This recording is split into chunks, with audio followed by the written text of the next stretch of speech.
Y ya quiero saludar a esta hora de la noche al vocero de CONTIOCAP, que es la Coordinadora Nacional de Defensa de Territorios Indígenas, Originarios, Campesinos y Áreas Protegidas, Alex Vilca, quien gentilmente se encuentra en un contacto vía Zoom junto con nosotros. Alex, buenas noches y bienvenido. Paola Saavedra lo saluda desde los estudios de Televisión Universitaria La Paz. Gracias por acompañarnos. Muy buenas noches, Paola. Agradecido por el contacto y saludar también a toda tu audiencia. Gracias, Alex.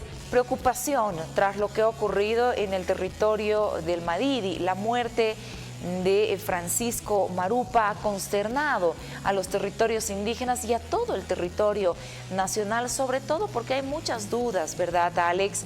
Ustedes están solicitando una investigación seria a propósito de este tema. Pero para entrar en materia, ¿quién era este líder indígena? ¿Quién era Francisco Marupa? Francisco Marupa es un indígena leco.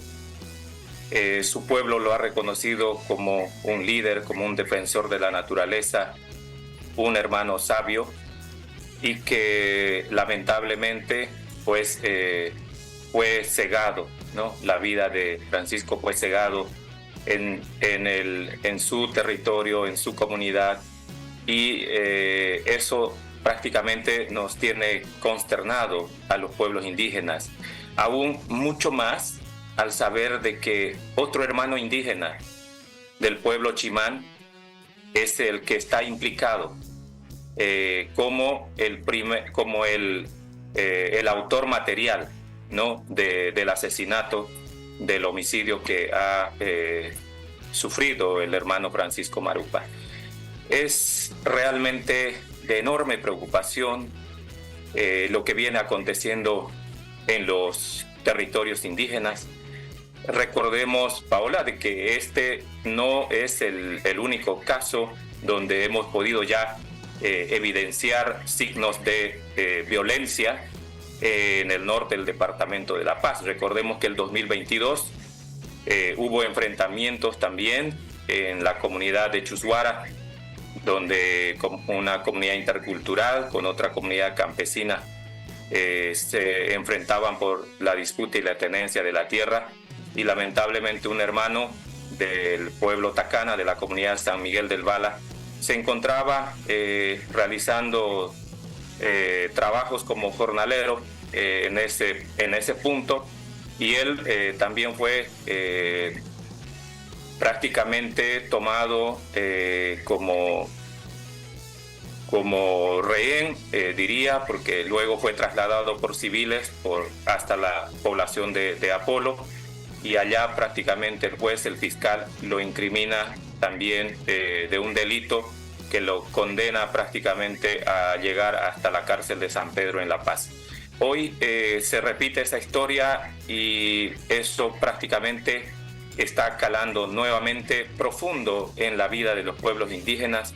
Este momento que estamos atravesando pues no puede quedar impune, Paola, y justamente por esa razón es que desde la CONTIOCAP, mediante un comunicado público, estamos pidiendo que se investigue a mayor profundidad, de manera imparcial, con personas que pues denoten un profesionalismo, sea una entidad colegiada el que pueda realizar estos trabajos de investigación. Hasta ahora no vemos que ello esté ocurriendo, por eso es que tenemos una preocupación enorme y esperamos que pues el Estado cumpla con ese rol, con esa labor de llegar a esclarecer estos hechos que beneficien, por un lado, a la familia doliente del hermano Francisco Marupa, pero por el otro lado también es importante que se sepan los hechos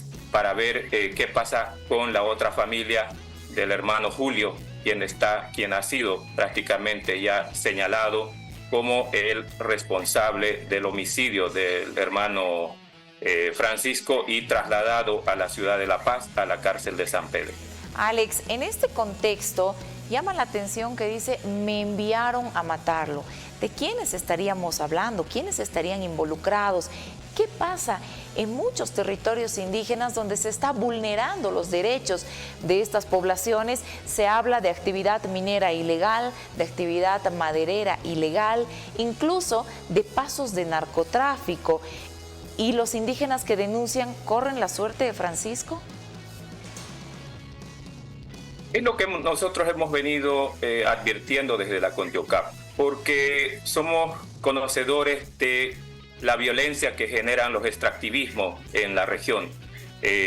Países como Perú, como Colombia, como Brasil, Venezuela y otros en Centroamérica, pues permanentemente tienen niveles de violencia que terminan desapareciendo a líderes, a lideresas y en algunos casos cegándole la vida, asesinándolo por su lucha, por su defensa de su territorio, por la defensa de los bosques, la biodiversidad, el agua. Entonces, siempre hemos estado nosotros dando a conocer de que esta situación cada vez se ve agravar en nuestro país y los pueblos, obviamente, los pueblos indígenas somos los que nos estamos llevando la peor parte quizás de este modelo económico que tiene sus bases en el extractivismo, y la minería es una de ellas. La minería ilegal del oro es el que ha penetrado en muchos territorios indígenas, en muchas áreas protegidas, y el Madidi no es la excepción, ¿no? Recordemos que ya hace muchos años atrás se viene denunciando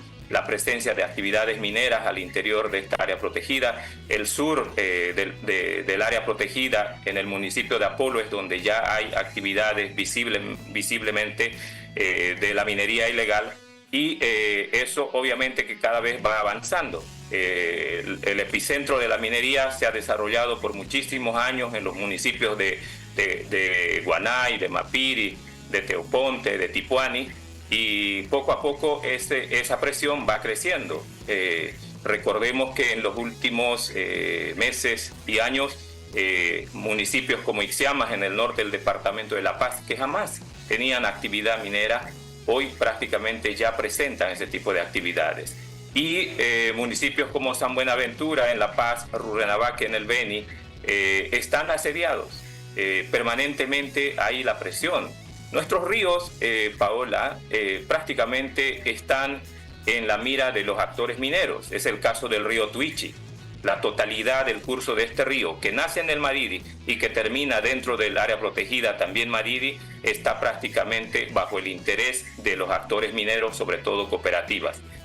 Lo propio pasa con la cuenca del río Beni, que es la cuenca principal. Gran parte de su curso está también con solicitudes de derechos mineros, y muchos otros tributarios menores están en esa misma situación, como el río Quiquibey, que está también en el Pilón Lajas. Todo eso no puede ser ignorado. Esto que está ocurriendo en nuestros territorios, la violencia que se viene ejerciendo, se tiene que investigar, Paola. El pueblo boliviano tiene que sumarse a esta presión, y tenemos que ejercer una presión mucho más grande, involucrando y pidiendo también que sean los organismos internacionales, tanto regionales como universales, los que tomen cuenta de este enorme riesgo al cual nos están exponiendo, producto obviamente del crecimiento exponencial del modelo económico extractivista en nuestro país, Paola. Ahora, hay dos cuestiones, Alex, que llaman la atención. La primera, que en estas comunidades, en estas poblaciones indígenas, en estas áreas protegidas, básicamente no hay presencia del Estado, ¿verdad?, para resguardar, para colaborar. Y el tema de la minería ilegal, de pasos de narcotráfico, de actividad en madera ilegal también, a vista y paciencia de todos, un secreto a voces, como se dice, y no hay cómo defenderse de estos grupos irregulares que han comenzado a actuar con violencia, inclusive, Alex, generando conflictos entre pueblos indígenas hermanos. Así es. Y eso es una estrategia. Obviamente que estos actores económicos pues han desarrollado una serie de estrategias, de maneras, de formas, de cómo van a penetrar en estos espacios. Y nosotros hemos siempre responsabilizado, por ejemplo, a la aprobación de varias normativas. Una de ellas en el área minera es la Ley 535 de minería, que prácticamente anula la consulta previa, libre, informada y de buena fe y lo simplifica a simples reuniones de socialización y divulgación. Eso no puede ser tomado en cuenta como una consulta previa, libre, informada. Nuestra Constitución, en el artículo 30, en su parágrafo 15, reconoce que esta medida tiene que ser acatada por el Estado, pero en apego y cumplimiento a las normas. Tiene que cumplir ciertos estándares mínimos y eso no está ocurriendo. Entonces, para cualquier proyecto de impacto, Paola, se tienen que hacer estas consultas respectivas, pero nunca hemos conocido los pueblos indígenas de que el cumplimiento de nuestros derechos sea acatado por el Estado y por las grandes empresas. Entonces, supuestamente, conocemos por el último examen periódico universal que participó Bolivia este año, hemos visto que en materia de minería son alrededor de 1.000 solicitudes de consultas previas. De esas, supuestamente, casi la mitad, es decir, como unos 500, supuestamente se han llevado en cumplimiento a las normativas. Pero eso no sabemos nosotros. ¿Cómo es que en nuestro país, según el Estado, para la comunidad internacional, está cumpliendo estos estándares y viene cumpliendo con los derechos de los pueblos indígenas? Eso es algo que realmente evidencia de que la narrativa del Estado, del gobierno de turno, del movimiento al socialismo, tiene una narrativa totalmente distinta hacia la comunidad internacional y hace otra totalmente contraproducente al interior de nuestro país, Paula. Para ir cerrando la entrevista, por favor, Alex, ¿cuál es el pedido hoy al gobierno y también el mensaje a los pueblos indígenas a propósito de lo que está ocurriendo? ¿Hay esperanza de que cambie este tema, tal vez con un nuevo gobierno que le preste la atención debida a los pueblos indígenas y a nuestras áreas protegidas? Es nuestra esperanza, Paola. Sin embargo, pues somos testigos de que el gobierno del movimiento al socialismo lleva casi 20 años en el poder y lo que ha hecho es utilizar a los pueblos indígenas para manejar una imagen muy aceptable, digamos, en la comunidad internacional, ante organismos internacionales, pero de ahí a que ellos cumplan esa narrativa de respeto a los derechos humanos, a los derechos de los pueblos indígenas, derechos de la naturaleza, eso no existe al interior de nuestro país. Sin embargo, para nosotros la gran esperanza no está en los gobernantes. Nuestra esperanza está más sembrada en la sociedad civil y apelamos a la sociedad civil para que sea el pueblo boliviano el que vele y haga cumplir estos derechos.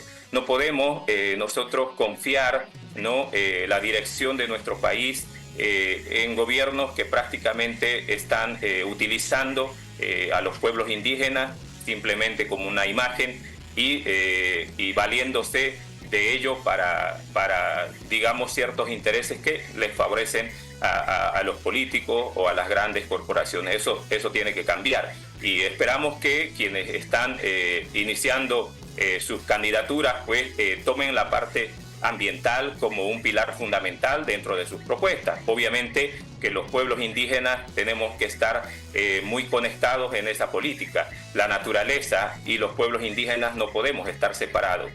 Formamos parte de ese espacio, de ese todo, y eso tiene que el pueblo boliviano exigir. Estas 23 áreas protegidas y las 36 lenguas que se han reconocido en la Constitución, estos pueblos indígenas en su totalidad tienen que jugar un rol muy importante, un rol preponderante, y eso vamos a estar exigiendo permanentemente. Nosotros no vamos a desmayar en la demanda de nuestros derechos, en su cumplimiento estricto, y ojalá muy pronto podamos los bolivianos pues elegir una autoridad que realmente haga cumplir las normativas nacionales e internacionales y trabaje en beneficio de las grandes mayorías, Paola. Alex, muchísimas gracias por habernos acompañado en este espacio. Es un tema al que le vamos a hacer el seguimiento debido por la importancia que merece el mismo. Como siempre, es un placer conversar con usted y será hasta una próxima ocasión. Buenas noches y bienvenido siempre. Muy buenas noches, Paola, hasta otra oportunidad. Muchas gracias.